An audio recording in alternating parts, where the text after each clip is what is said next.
At this time, our top priorities remain, first, the safety and security of American personnel and our partners, and second, our readiness to conduct operations to respond to Iranian aggression. Since the strike, I've spoken with the commanders on the ground to ensure they have the resources they need to protect their people and prepare for any contingencies. As a result, we've increased our force protection postures across the region and will continue to reposition and bolster our forces as necessary to protect our people, our interests, and our facilities. As I mentioned to you yesterday, we have received widespread support for our actions from our allies and partners in the region, and we will continue to work with them to protect our gains against ISIS. I've been in constant communication with my counterparts and have called on them to stand with us in the defense of coalition forces in Iraq. Working through NATO, the Defeat ISIS coalition, and with our partners on the ground, we continue to bolster Iraqi institutions to ensure the lasting defeat of ISIS. As we defend our people and interests, let me reiterate that the United States is not seeking a war with Iran, but we are prepared to finish one. We are seeking a diplomatic solution, but first, this will require Iran to de-escalate. It will require the regime to come to the table with the goal of preventing further bloodshed. And it will require them to cease their malign activities throughout the region. As I've said, we are open to having this discussion with them, but we are just as prepared to deliver a forceful response to defend our interests. Finally, the American people should know that their safety is in the hands of the strongest, most capable military in the world. The men and women of our armed forces should know that we are standing with them and will continue to support them as they meet and overcome today's threats from malign actors, including Iran and its proxy militias. Our partners should know that we remain committed to our strategic priorities in the Middle East, deterring Iranian bad behavior, sustaining the enduring defeat of ISIS, and supporting Iraq as it becomes a strong and independent nation. And the architects of terror should know that we will not tolerate attacks against America's people and interests, and will exercise our right to self-defense should that become necessary once again. With that, I'll open this up for some questions. Thank you. Thank you, Mr. Secretary. I just wanted to clarify one thing. You said earlier that the U.S. continues to engage ISIS in Syria. Has the anti-ISIS campaign in Syria been affected at all by this? And then secondly, there seems to be continued confusion among Iraqi officials about this draft letter.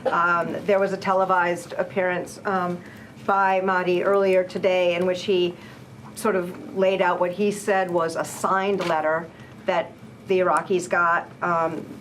Those are his words. And he suggested that another letter should be sent. What have you done and are you continuing to do to clear up what you said yesterday was a mistake? Our policy has not changed. We are not leaving Iraq. And a draft unsigned letter does not constitute a policy change. And there is no signed letter, to the best of my knowledge. I've asked the question. So there may be people trying to create confusion, but we should focus on this much. What I've said a few times now, our policy has not changed. We are in Iraq, and we are there to support Iraqi forces and the Iraqi government become a strong, independent, and prosperous country. And in Syria, the ISIS in Syria?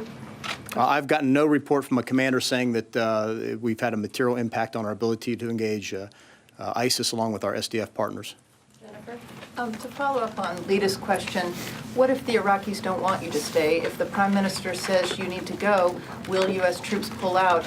And also, NATO allies are pulling out. Why aren't U.S. troops pulling out? So we'll take all those one step at a time. There's a few procedural mechanisms, hurdles, if you will, that the Iraqi government would need to go through. We remain in constant contact with them on that. I think it's fair to say that many Iraqis recognize the strategic importance of our partnership with them, whether it's training and advising their military to become more effective on the field of battle, or it's working together with them to defeat ISIS coalition. I think the vote the other day shows the support of most Iraqis for our presence in the country. As you know, most Kurds and most Sunnis did not show, and those Shias who did vote, and many of them voted at the threat of their own lives by Shia militia groups. Even in the last few days, we still see Iraqis on the streets protesting their government due to corruption and the malign influence of Iran. So those sentiments, those feelings have not gone away. So I think at the end of the day, working with the Iraqi people, you'll find that our presence is important for both their country, ours. You also asked about partners. I've talked to many of our partners in Iraq who are part of the de-ISIS coalition, and many Europeans. They are fully supportive of us. They are fully with us. I've been told by them that some of the movements they are taking are simply with regard to force protection. We're doing some of that as well. It does not mark or signal any withdrawal from Iraq or the mission writ large. Can I follow up on that, on the allies? We'll get there, Gordon. So, could you speak to the range of options that were under consideration? Can you give us any sense of, how many other options were under consideration? Did you support any other ones?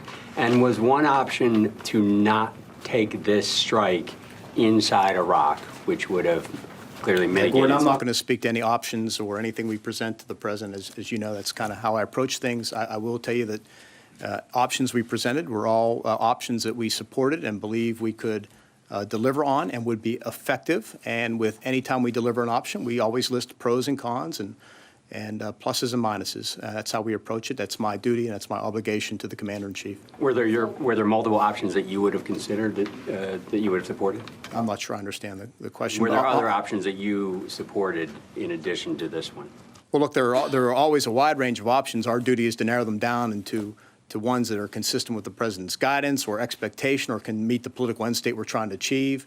Again, we had a full panoply of options available, and we present them and we portray them as we do. Yes, to follow up, sorry, about the allies moving their troops. Does it mean that you couldn't guarantee their security, especially with an air protection, or did you ask them to move their troops? No, I don't think so. I know in one case in particular, it was just a matter of us being able to move in additional U.S. forces into a confined space that was being occupied by some of the international trainers, partners on the ground, and it was just a logistical issue. Thank you. Can you clarify, the attack Soleimani was planning, was that days or weeks away? I think it's more fair to say days, for sure. And is the U.S. legally obliged to withdraw from Iraq if told by the Iraqi government to go? I'm not going to speculate. We're not there yet. There's been none of that has happened to the best of my knowledge. And as those events unfold, we'll address them, and we'll have all the right legal experts to advise us on that. Mr. Secretary, you said the U.S. is not seeking war with Iran. I think the question most people want an answer to is how close are we to war with Iran? And specifically, how would you characterize Iranian military movements over the past several days? Yeah, it is true. We're not seeking war with Iran. I think what happens next depends on them. I think we should expect that they will retaliate in some way, shape, or form, either through their proxies, as they've been doing now for how many years, or by their own hand. And so we take this one step at a time. We're prepared for any contingency, and then we will respond appropriately to whatever they do. And how would you characterize their military movements so far? We watch them very closely. We see their movements. I don't want to get more into that because it starts to get into intelligence issues. So I'll just leave it at that. Mr. Secretary, you talked about being ready for potential conflict here in case Iran retaliates. But if they don't retaliate against American targets or interests in the Middle East, but instead target our partners in the region, is that enough to warrant a U.S. response? Look, Louis, I'm not going to hypothesize or speculate, but we are standing there to defend not only our interests, but those of our allies and partners, and I want to reassure them that we're there with them as well. Barbara? 2 points to follow up on, if I may. You have talked about Iran needs to de-escalate. My first question is, does the U.S. have any obligation to de-escalate, or is that solely in Iran's court? My second question, you have said several times in the past couple of days that you will follow international law on potential war crimes. I think, let me set that aside. I think everyone would expect you would do exactly that. My question is not hypothetical. President is out there with his position. If you get an order, would you resign from office rather than violate the law? Barbara, I'm not going to get into some hypothetical that you're portraying here. I'm fully confident that the president is not going to, the commander-in-chief will not give us an illegal order.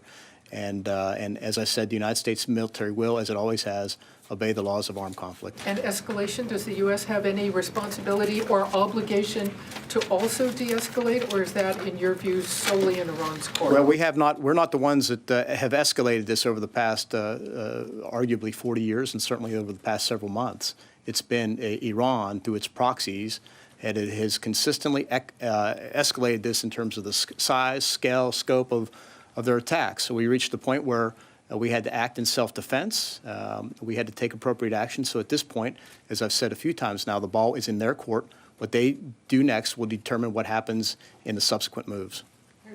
Thank you. Mr. Secretary, I would like to ask you, before the attack against Qasem Soleimani, have you been in consultations with your partners in the region, I mean the GCC countries or Israel, if you have informed them that this operation is going to take place today at this moment?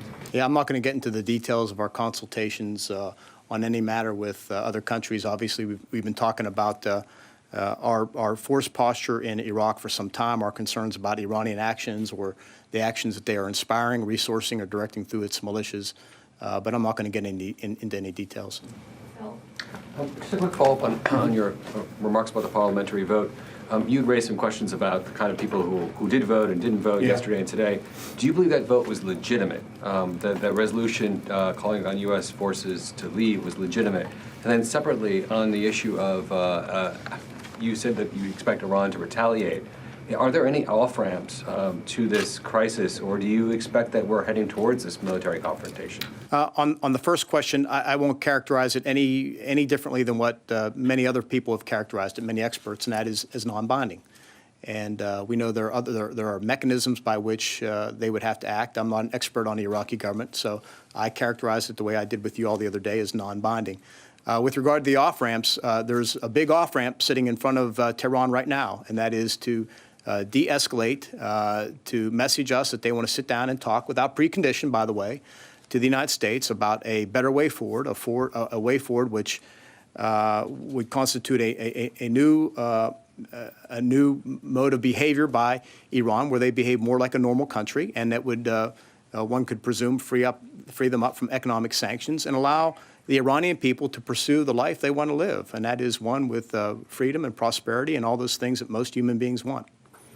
Yeah, thanks for doing this, sir. After pressure from Iran, has the Iraqi government prevented the U.S. military from using certain capabilities within the country, hampering operations in any way?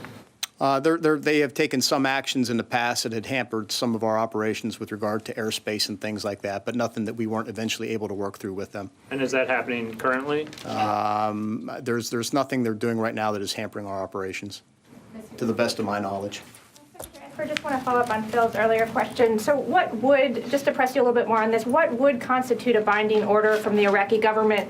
Because there seems to be a disconnect from what the Prime Minister is telling Ambassador Tuller and heads of state from Europe about implementing this resolution for the Iraqi parliament and what the Pentagon says has been communicated or hasn't been communicated. Yeah, I think that's a great question for the Iraqi Prime Minister.